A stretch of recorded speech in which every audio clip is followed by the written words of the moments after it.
Welcome everybody to Campus with a Conscience speaker series. Campus with a Conscience is an underlying principle that embraces everything students will experience during their time at Sunway University. It's the fundamental spirit at the heart of Sunway campus life, educating, encouraging, and engaging students in all aspects of a diverse and inclusive community to support them in adopting a lifestyle and lifestyle habits that truly reflect a society determined to create a more sustainable environment for this generation and generations to come.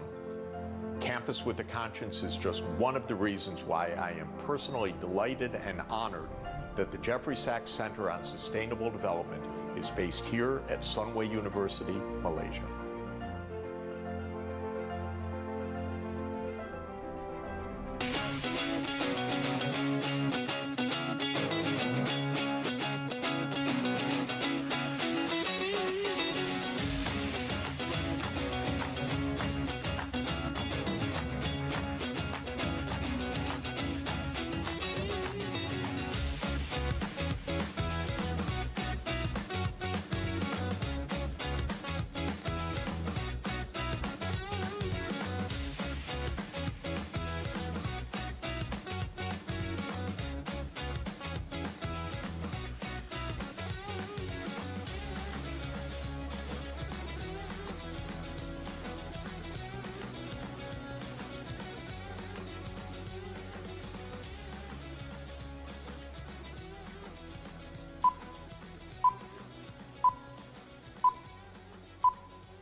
Hello again, everybody. Welcome to today's Campus with a Conscience speaker series, a seminar series focused on presentations on sustainability, hosted by Sunway University. I'm Lisa Zainuddin, and I will be your moderator for today. I am a senior lecturer with the Department of Creative Design here at Sunway University. In the audience today, we have distinguished guests from Sunway University and beyond, and I welcome you one and all physically, as well as our friends online as well. So as many of you are aware, Sunway University is home to the Jeffrey Sachs Center for Sustainable Development, the Sunway Center for Planetary Health, and we are also the Sustainable Development Solutions Network home for Asia, alongside New York and Paris, making us the perfect host for today's platform and merit its reputation for nurturing a holistic education and promoting a planetary health mindset within our future nation builders. This platform of ours sets to make a difference in the world, and we are delighted to welcome you to join us on this journey and be part of the generation that decided to make a difference. An audience with Leong Jun Hao. That is what we have to look forward to this lovely, lovely afternoon. So as we all know, Jun Hao is a Malaysian National men's singles badminton player known for his agility, precision, and relentless fighting spirit, building a strong reputation on the international stage. A former Asian junior champion and World Junior Championship silver medalist, Jun Hao has continued to make his mark, winning silver with the Malaysian team at the 2023 Southeast Asian Games and finishing runner-up at the Kumamoto Masters Japan in 2024. His rise from a talented junior to a key national player reflects his dedication, his resilience, his passion, inspiring the next generation of Malaysian athletes. Please join me in welcoming today's wonderful guest, Leong Jun Hao.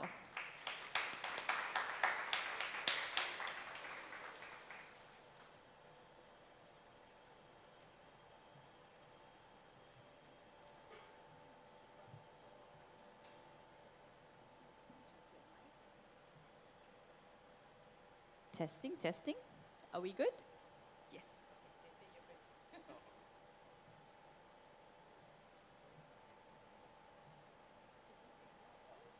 Hi all, I'm Leong Jun Hao. Good afternoon all. I'm grateful and happy that I get to invite and come here this afternoon. I hope we have a good afternoon together today. Thank you for that introduction, Jun Hao. I've mentioned to Jun Hao earlier, if he feels like he wants to mix languages, he can feel free to do so, right? Are you guys okay with that? Yeah, see, everybody says okay. Okay, so today's session is not our usual give a speech and then Lisa comes on stage and moderates the speech, right? We've got a little bit of a different format today. We're doing a little conversation between myself and Jun Hao.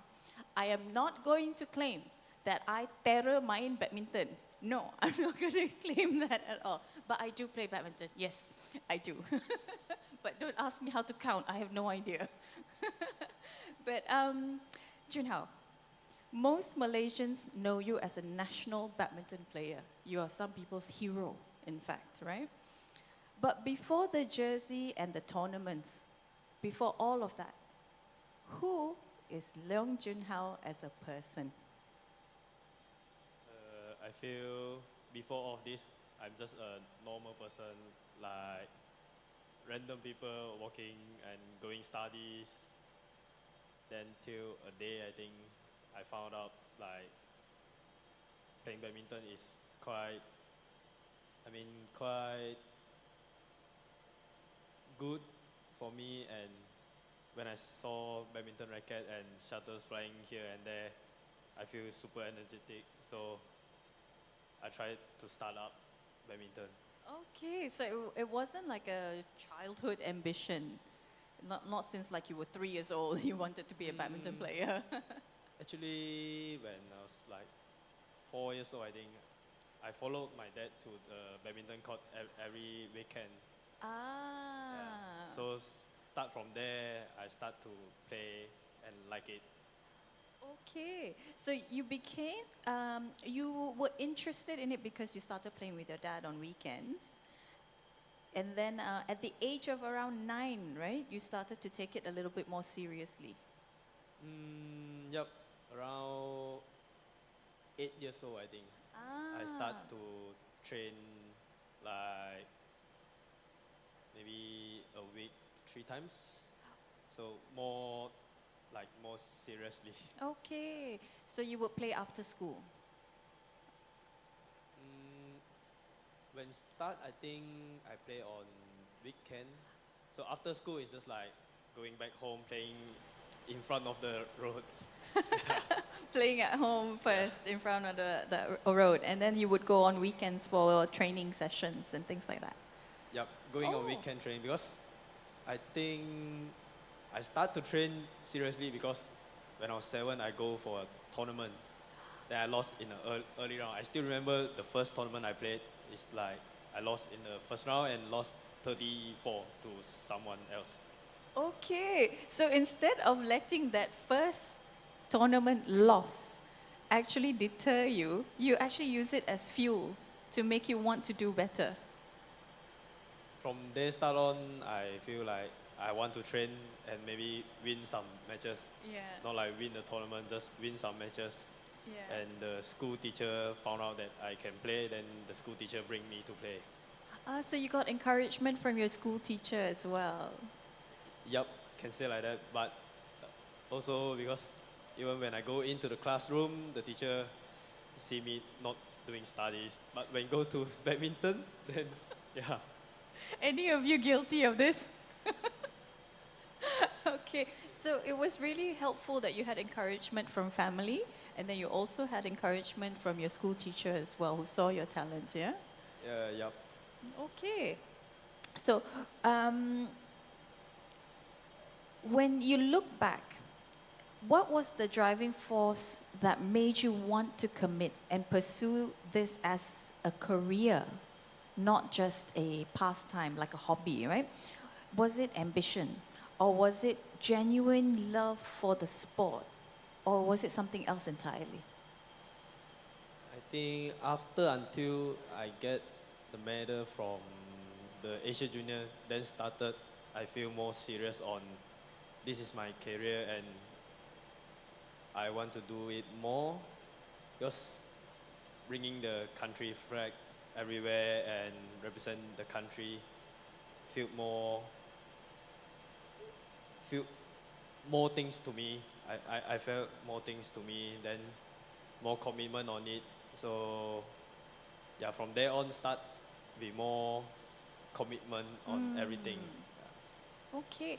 And when you travel, you meet all these different people from all walks of life, from different countries, different backgrounds. What's your best experience so far? What's your funniest experience so far? Actually, the best experience is because I travel all around the world, every country. We can see every country, culture, every people. Because I feel if we are in their country and we trying to have like conversation with them, even with the language that we don't know, Yeah. but we can become a good friend also. And if you say the funniest moment I ever had, I think is once I'm in France. The time we played tournament in Orleans, and after the tournament we tried to travel to Paris because I never been to Paris before. Okay. Then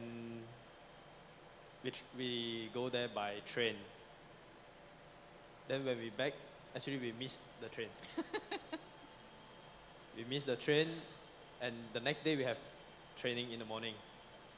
So the train is like 4 p.m. We miss it.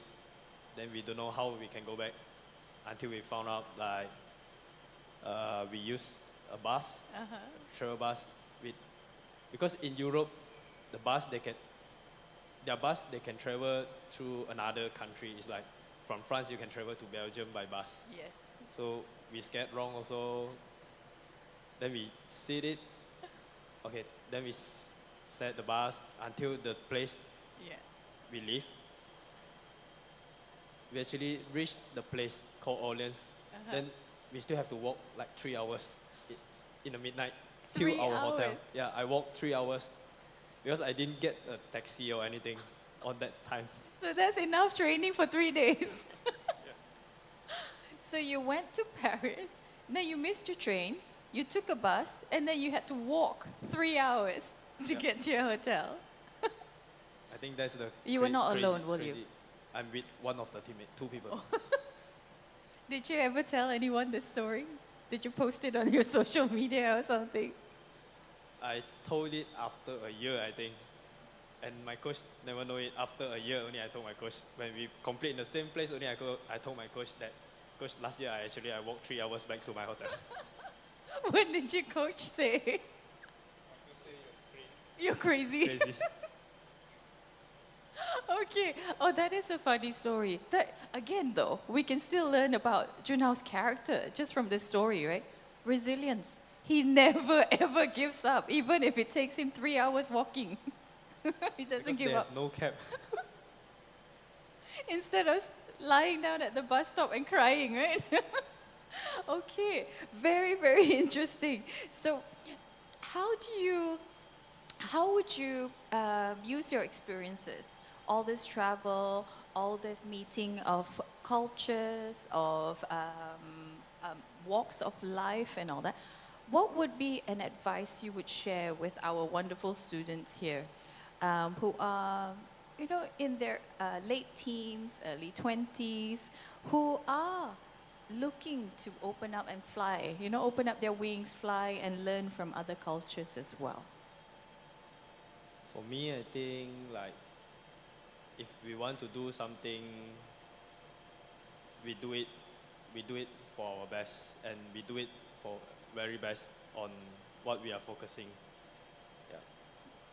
You must know your goal, right? Have a Yeah, goal. we know it and we know how we gonna achieve it, and we plan it and we do it. See through, yeah? Okay, you have also, in your years as a professional badminton player, dealt with multiple injuries as well, right? Okay. What does injury recovery look like to you? Not physically. Physically, we can all see, right? It gets a little bit better, it gets a little bit better, a little bit better. The physical evidence is present. But I'm interested in the mental aspect, the emotional aspect of recovery, because The physical side, you have instructions from your doctor, your physiotherapists, and so on. But the mental side, you usually have to deal with it on your own, right? What does that look like? Actually, I suffered a quite serious injury when I was 19. Right after I won the Asia Junior and World Juniors runners-up. At that moment, I feel like if mentally for me is, I can give you an example, is like a black deep hole for me without a pathway from where I should go. Because when I meet the doctor told me it's a quite serious injury and you have to do operation on it. So, and that injury, we don't have a solution on it on that time, because it's like 10 years ago. So, 8 to 10 years ago. So, on that time, we don't have a solution on it, and how I can recover or how fast I can come back to court on that time. Yeah. Then, that one is like very, I feel quite tough mentally on that time for me, because every day watching teammates training and I just can sit on there and watching them travel every tournament. I just can sitting down every day. So it's like not a quite good experience on that time. Just till focusing on recovery until one day one of the coach told me that, I remember until now, I think, until one day the coach told me, either you do it, or if you cannot, then you stop it, or you just every day half like this. Then you will never know when is your maximum. From that on, I try to push. Then on that moment, I try to overcome day by day. Thank you so much for sharing that experience. It was a difficult time for you, yeah? Yeah. Okay, so can we try and relate once again to our lovely students here? For anyone really, any individual that's going through a setback of their own, yeah? Whether it's an injury or a failure, their exams or something like that, or just going through a period of life where things are not going as they had hoped, right? What would be your advice on rebuilding that confidence in themselves, in staying resilient and finding motivation to keep going forward just like you did? I think we still have to believe in ourselves when we are on the most down day or dark days in our life. So believe on ourselves is the most important thing. Then after belief, we just keep on finding what is the best way or solution to rebuild everything. Then we just consistent on it. So I feel every hard work people will have a success day.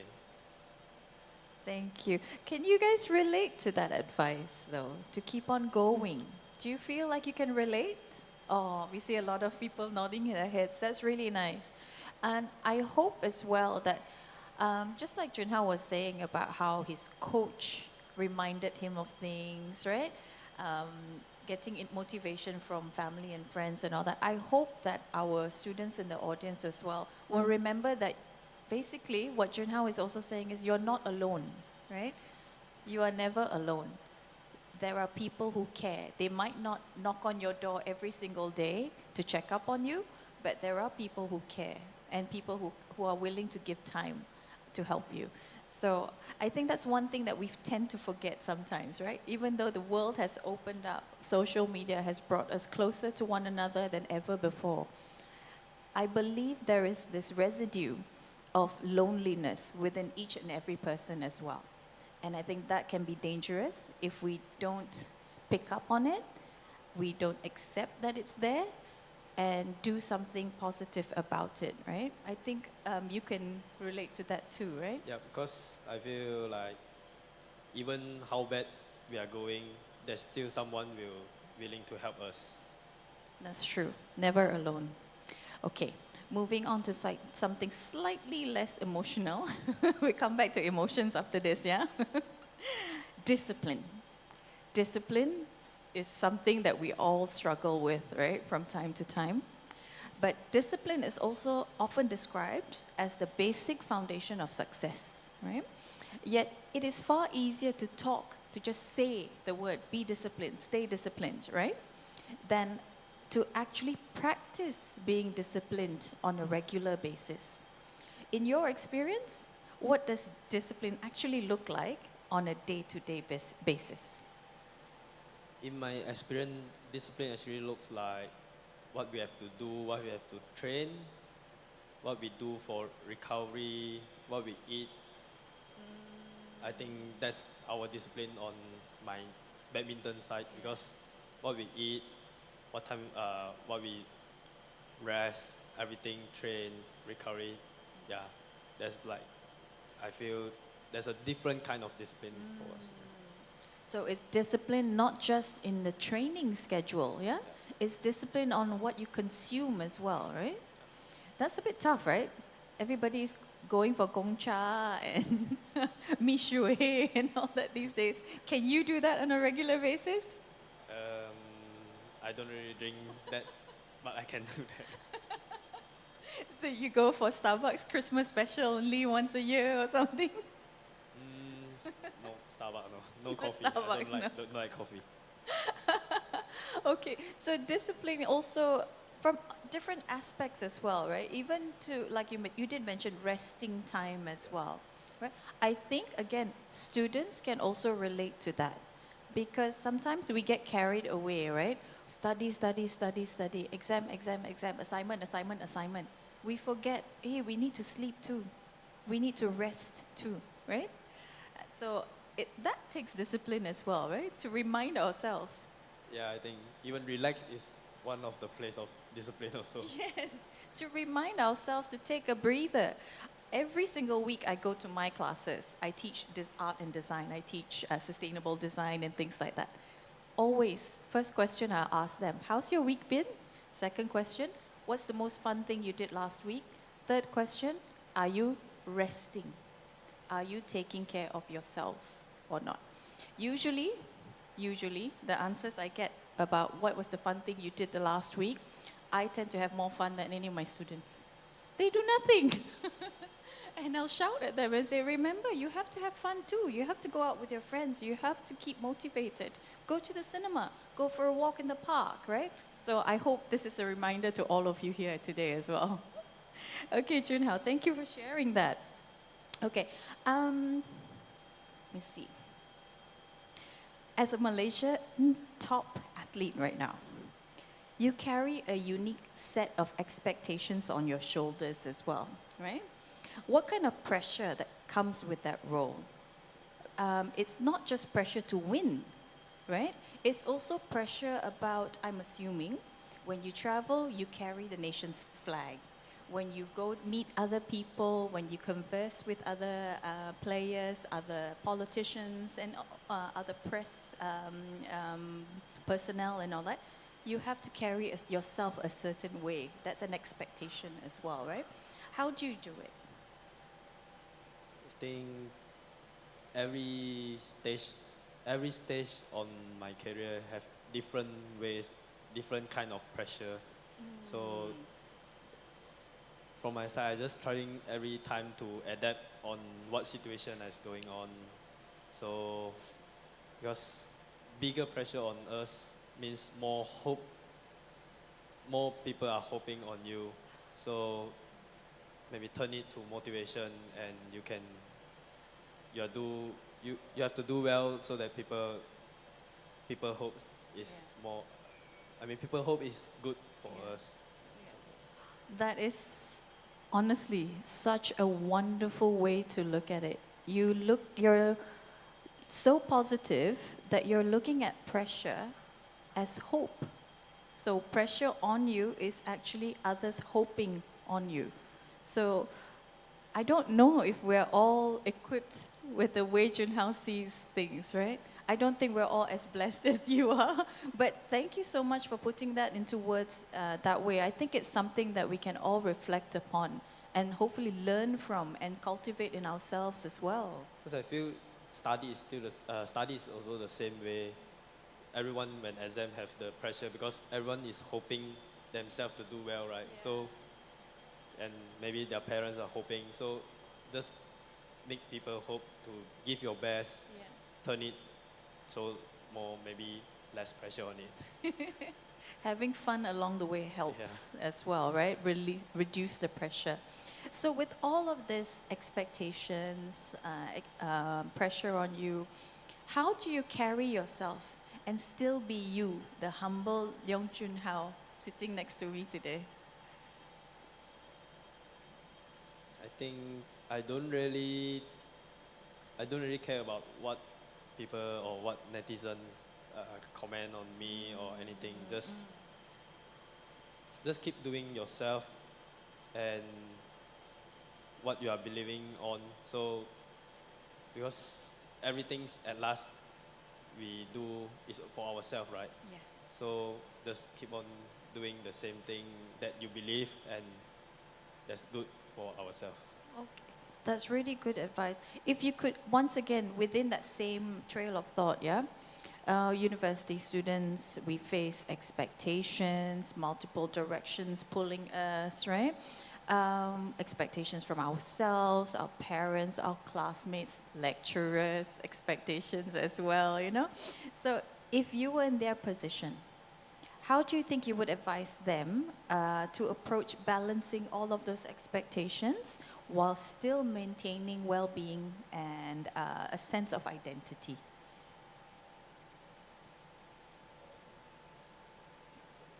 Like, just like you said just now, you get pressure from others. You pressure yourself as well, coach and all that. But you still manage to maintain who you are by not really listening, not really caring about what netizens have to say necessarily. So that way, what kind of advice would you give students who are going through pressure from different directions as well, to still be able to be well, you know, to stay confident, to try and move forward every single day? I think everyone can try their ways, how is their way to release some pressure on themselves. For me, it's like maybe joining some of the friends and chit chat so that I won't think too much about my match or any pressure on it until I play the tournament. Okay. So it's like maybe don't think too much, just focusing on the period time, not that the last ending result. So focus on the journey as well, yeah? So I think that's good advice, right? Always have something else that you can look forward to, not just focus on the exam coming up, and that's it, right? Okay, having said that, do you have a hobby? Please don't tell me your hobby is playing badminton. My hobby maybe is sleeping. You sound like my students. What's your hobby? Miss, I just like to sleep. I don't have enough sleep. Miss, I like K-pop. Miss, I like to watch K-pop. I like to listen to K-pop. Because on my everyday living life is like other than badminton, gym, running, then it's rest time. So rest time is not too long. So every time when rest day, I usually won't feel like going out, just like lying down every day. Have you ever thought about other interests outside of sports? Like, do you like to game, like video game, online gaming, or videography, or photography, or baking? I think if other than that, I would like to maybe play go-kart. Ah, go-karting. Interesting, yeah. Okay. So what keeps you motivated though? every single day? You get up, you go, you do it, you achieve. What keeps you motivated? Because every day waking up have to do my best so that only I can perform on the tournament. So that's the motivation, because every time when I perform on the tournament, I'm bringing the country name, country flag. So I feel that's the motivation that I do. I do it every day. That is so humble, isn't it? Jun Hao is doing it for the nation. He's doing it for you guys, okay? No. We better fly the flag. Okay. Badminton has given you opportunities. You have traveled the world, you've made friends all over the world, you've seen places that most of us won't be able to visit, right? But it also has demanded sacrifices, hasn't it, in many ways? What is the thing that the sport has taught you? What is your biggest learning point?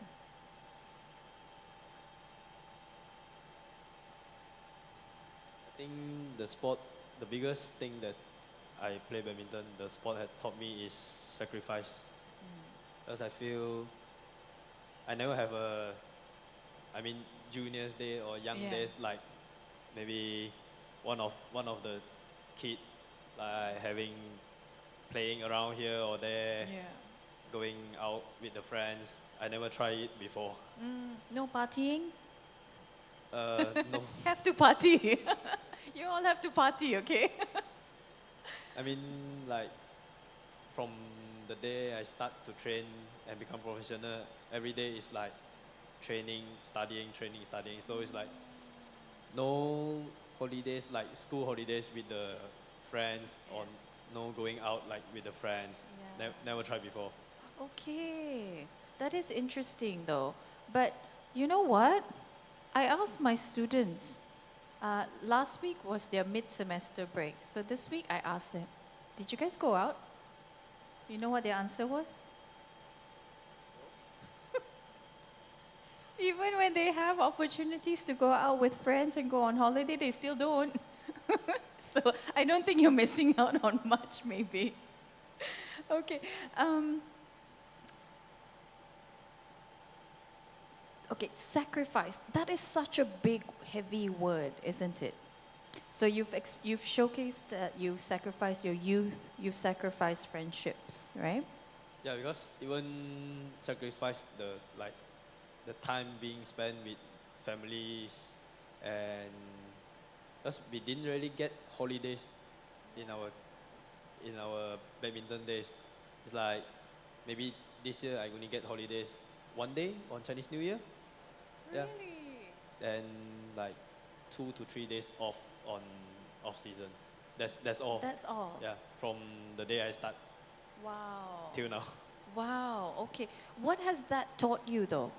What have you learned from that?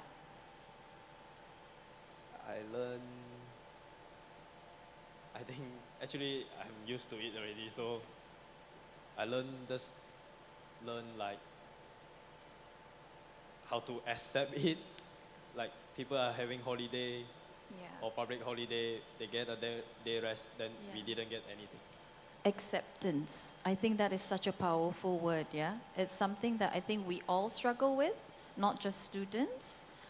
Accepting the situation for what it is, accepting that there are sacrifices that need to be made at certain points in our lives, yeah? Thank you for sharing that. That is really powerful as well. There is a version of success that appears impressive, right, on the outside. The trophies, the travels, the winning, the media, press interviews and things like that. But are there successes that look amazing on the outside, but still inside it doesn't feel like it's fulfilling enough? Actually, not maybe still not the expectation that I want. So I hope to do it more to fulfill my dream and fulfill my hard work as like so many years. So I'll try my best to do and fulfill my dream. And what is your dream? What is Leong Jun Hao's dream? My dream is to compete in the LA 2028 Olympic. Yeah, I think every athlete dreams the same, Yes. and hopefully I get to win a medal on there. Yeah. Wow. Okay, I think Junhao deserves a big round of applause for that. Wow. Okay, so you have a year and a half to train for that, or was it Yeah, from now Uh-huh. it's almost 2 years. almost 2 years? Yeah. When is the tryouts for that? When is the tryouts? When do you have to start competing so you know you make it to the team or not? I have to start complete next year. I think around this timing, 2027, for like 9 months of gaining points, ranking wow. points to qualify for the Olympic. Okay, so you will know when you qualify by the end of 2027.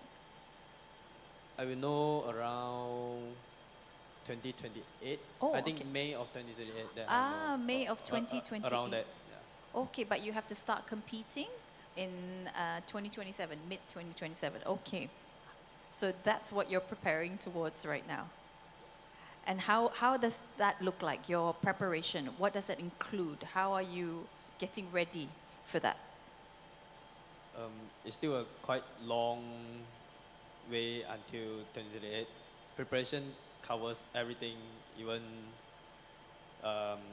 injury-free, and training for sure is a important how we recovery. Yeah, everything is So it's all inclusive. It's the mental well-being, the emotional, as well as the physical well-being as well. So you have to keep on training and keep on being positive.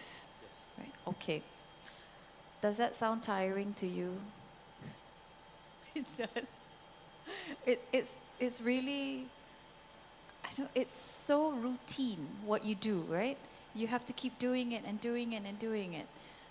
How do you stay so happy doing it? Actually, I sometimes I don't really feel happy because sometimes it feels like being tortured every day. Every day waking up, running, coach giving program, running like crazy. Yeah. Then just like, I think more is like used to it and accept what we have to train so that we train our best, only we will get good result. Okay, I can relate to what you just said because I mentioned to you earlier about my nephew, right? My nephew is on a tennis scholarship in the US, but he's back here for the summer break, and he just had a tryout for the Sukan Malaysia, SUKMA 2026. So he made it into the team. So he mentioned the same thing. He just came back from a weekend's worth of training, said, I'm so tired, I can't move my legs. It was torture. They made us run and I'll do all the burpees and everything, the health fitness test and all that. And yes, you mentioned not being able to go out with friends, things like that. My nephew is not on the level of Junhao, but he also has to make those sacrifices. There are times where friends want to go out, he can't because he has to get ready, get a good night's sleep because the next morning he has a 7 a.m. Run already with the tennis team. So it is a sacrifice that you have to go through, and it does sometimes demotivate as well, but then you have to, like you say, learn to accept. Yeah, for sure, have time that have demotivate, but learn to accept or trying something that how to make you feel more energetic. Just try how to think it. Yeah. Maybe the program you can change some. Yeah. So positive thinking really is a powerful thing, yeah? If you could sit down with your 18-year-old self now, right? 18, roughly some of the students here are 18, 19, 20 as well, right?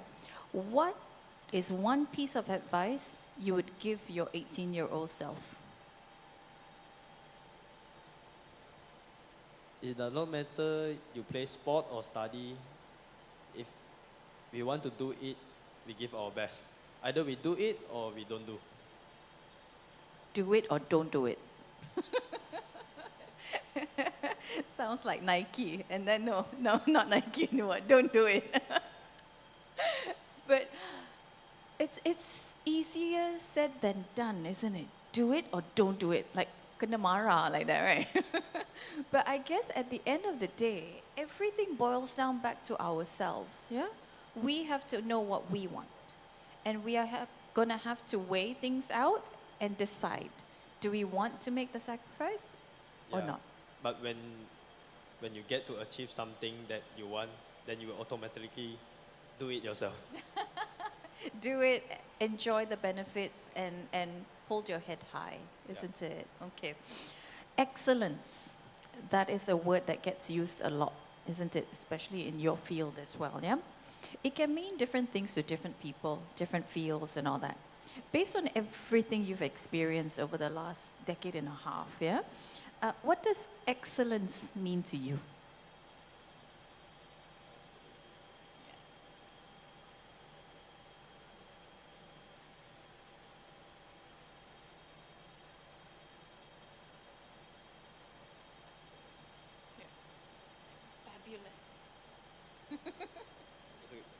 Can we skip this first? Okay, Jun Hao said he will come back to this wonderful question after this fabulous question. Okay, right now you are currently in one of the most defining chapters in your career. You're preparing towards the Olympics in 2028, yeah?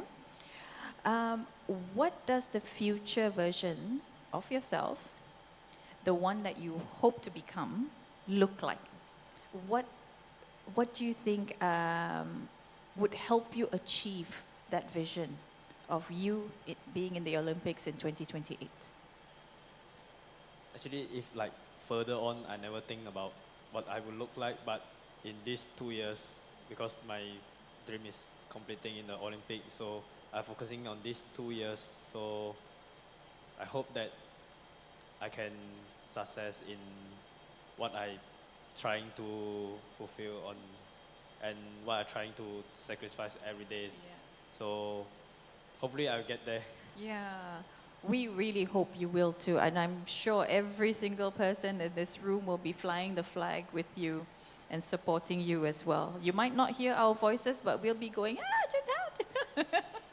Right? Okay. I have asked so many questions today, right? We have about another 10 minutes into the session. I would like to ask if the audience has any questions for you. Is that all right with you? Yep, sure. Okay. We would like to open the floor to everyone. Is there anyone who has any burning questions to ask our amazing Leong Jun Hao here? Don't be shy. We have a question here. Seng Choi will bring the microphone to you. Thank you, Seng Choi. Thank you. Hi, good afternoon. My name is Marco, a long-time resident in Malaysia, and I've been involved in quite a few sports in Malaysia. Thank you for taking us on your journey, Jun Hao. I can recognize part of that myself as well. Now, about 8 years ago, you were a top junior in the world. Great achievements. Then comes the transition to the senior level, the senior competition. Surely there were high expectations on you by your sports associations, by the media, by the country. What did BAM and NSC do for you at that time? What did they provide you with in terms of a regular coach, but everything else as well, a mental coach, a dietist, maybe even a media coach? Lisa has already spoken about injuries and mental guidance. What did they provide you with, and how did you build up your team to take you to the next level? Thank you for that, Marco. Actually, from juniors to senior is like totally different. Then on that time, when I was rising, the team take care is like we have the physio strengthening coach and the coach that take care of us to, because transition from juniors to seniors is very different on it. So on that way, they actually take care most on the body first, because the body have to sustain and more more different power from the seniors player, everything, more power, strength. Yeah. Then on that on that time, only after all the body is up, only we plan how we train, how the tactical is on that time. So a lot of physical training. Yeah, physical and body, because from junior our body is not too tough yet. Yeah. Yeah. So more on Okay. Interesting. strength. Marco also mentioned mental training and media training as well, right? So did you receive such benefits for media training or mental training as well? Actually, I don't really get most of the time, because when I was being transitioned on that time, I get injury. So it's like not too much of things I get to learn on that time or do on that time. Okay, thank you so much for sharing, and thank you once again for your question. Would you like to ask anything else? I know the boys behind there, one slapped the other and said, no, don't ask. Any questions? Please don't be shy. We're not going to bite. We promise. Otherwise, can I ask another question? Of course. Nobody Hold else? the mic. All yours. Great to hear about your dream about the Olympics. I think it's the ultimate opportunity for an athlete. Sorry, I didn't know you that well. I Googled you. I Googled your results the last few years. This seems to be a very tough year for you. How do you overcome that to try to achieve your dream? And what's next? I mean, in Malaysian sports, it's quite unique to get this kind of guidance, to get this kind of opportunities. What's next for you after your sports career?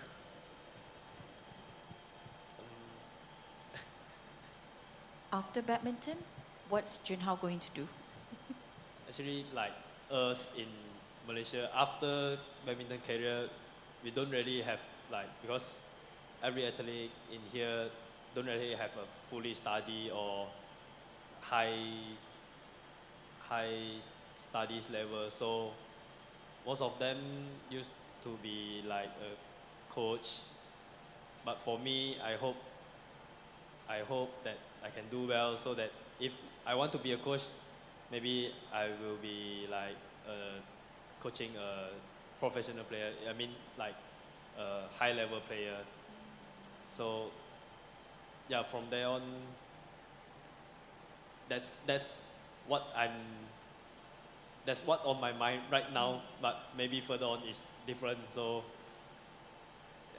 Interesting. So you do see yourself potentially coaching in the future as well. So we don't have like a Leong Jun Hao kopitiam to look forward to or anything like that. Leong Jun Hao kopitiam, maybe no, maybe yes. Never say never, right? Okay. Having mentioned kopitiam, we live in Malaysia. Food is absolutely everywhere, right? We are an amazing hub for delicious food, right? How do you stay away from all these temptations? Actually, I can eat. I can eat, but just trying to avoid. I mean, because in Malaysia we used to eat from we are child till now. So just trying to avoid it before tournaments, because sometimes like spicy or anything will cause us stomach pain, so that we cannot complete in a tournament. So just trying to avoid it before tournaments. So have to still be disciplined. Yeah. Yeah. Do you eat healthy every day, or are you okay with indulging? It's not like salad every day for you. No salad every day. Not salad every day. No I salad have every salad lunches almost every day. But what does your daily eating habit look like? Daily eating habit, you mean what food do I eat? What kind of food do you like to consume? I can get the same food every day, Really? Yeah, every day. What is your favorite food then? My favorite food, pan mi. Pan mi. Leong Jun Hao pan mi. Retirement plan. Retirement plan. Your own pan mi shop. Maybe. Maybe. So you like pan mi? Yeah. Okay. I can eat it like every day. Really? Yes. So disciplined, right? Same thing every day. That's why he can train every day, right? The rest of us, oh, don't want lah today. Yesterday had that ready. Tomorrow I want this. Okay, so we now know Junhao's favorite food. Do you guys have any other questions to ask? This is the time, you know. So shy. Do you want to tell them? Oh, we have a question. Yay. Thank you, Seng Choi. Hi, hello. My name is Alia. I'm from Sunway College. Hi, Alia. I guess I am also a badminton lover who really stays up to watch matches. I guess my question is, whenever you're in a match, right, sometimes we try our best, but sometimes the opponent gets more points than you do. So what goes on your mind when you know that it's time for you to do something differently or for you to catch up with the points of the opponent? Because sometimes we're curious what goes on our mind, and sometimes our players gets to get the best scores and catch up with the opponent. So my question is, what goes on your mind when you are facing that kind of situation? Interesting question. Yeah, what goes on in your mind when you're in court? Actually, when we are facing like, we can't get points, we can't score points on the match. We're trying to think another way. Maybe like trying to. It's not a good one. Trying to delay or trying to using something. Just that try to break it down so that you still can focus and gain back the point that you should. So maybe just a short rest or short like drink, then focus back on what should we do on that time. Yeah, interesting. Thank you for that question, Alia. Any other questions? We have a couple minutes left. Any other questions before I ask another question? Any questions? No? From your wonderful team, the gentlemen? Don't you want to ask? Do you want to ask me anything? No, okay, no questions. All right. In that case, Jun Hao, do you want to share anything else with the audience here today? Anything else you want, advice or thoughts that you want to share? I think the point that I will share maybe is like people maybe how does people looks on you does not matter. We just be ourselves. That is very, very, very relevant, very amazing advice. It's true, isn't it? Sometimes we overjudge ourselves. Very judgy-wudgy, right? Yeah. Okay, now, my last question to you, Jun Hao. You're in the papers, you're in the media. You know, there are reports about you and all that. But what is something you wish people understood more about you beyond the headlines and the newspapers and all that? What is something about you that you cherish? I cherish that people that always support me whenever I was like up or down. So people, because everyone have their own identity, that if they want to comment on bad or anything, we try just to accept, because we cannot control everyone, right? Yeah. So yeah, from there on, just like accept the good one, but trying not to overlook on the bad one, just focusing on the good one. Yeah. There. Yeah. Thank you so much for that advice. Once again, last call for any comments or questions. Anyone has been inspired by Jun Hao? I think they want autograph, right?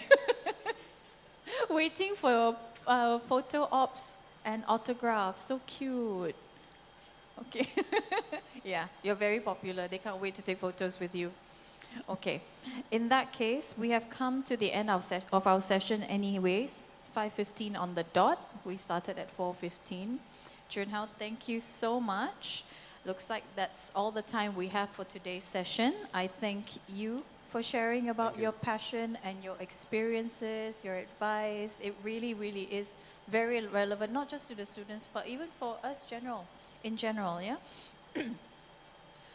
So we hope you have been able to also take away some learning points about even on planetary health, really, because mental health and well-being is part of the Sustainable Development Goals as well. And we can apply it to our daily lives as well.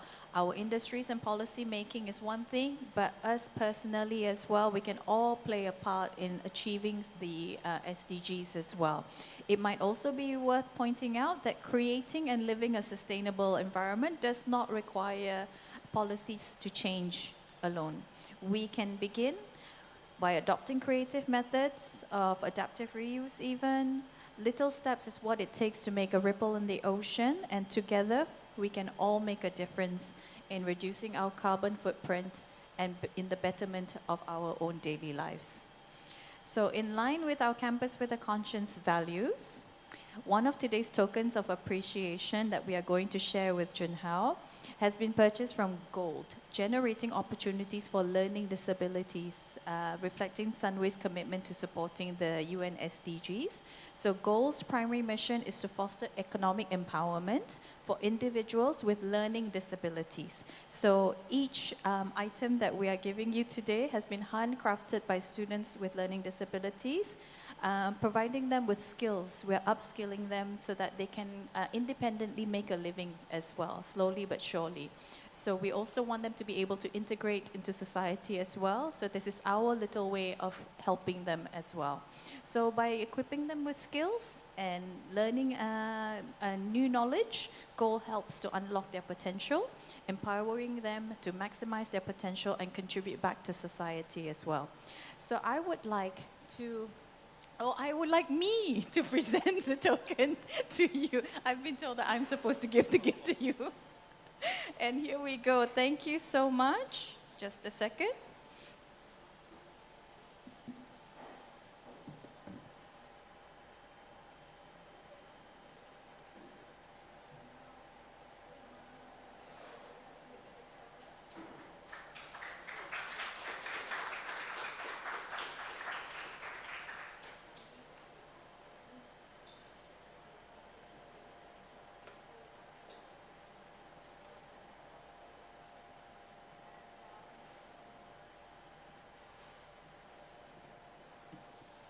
So with all that being said, on behalf of the organizing team, the wonderful team there and there, I would like to say a big thank you to every one of you who has taken your time out from your very busy schedules and for caring enough to take time for your busy schedules to be with us here today. So we hope to see you again in the next installment of Campus with a Conscience. Thank you so much for supporting us after all these years. Yeah, this is our 5th year of Campus with a Conscience. We would like to invite you for a group photo, if you don't mind. Where would you like us, Ken?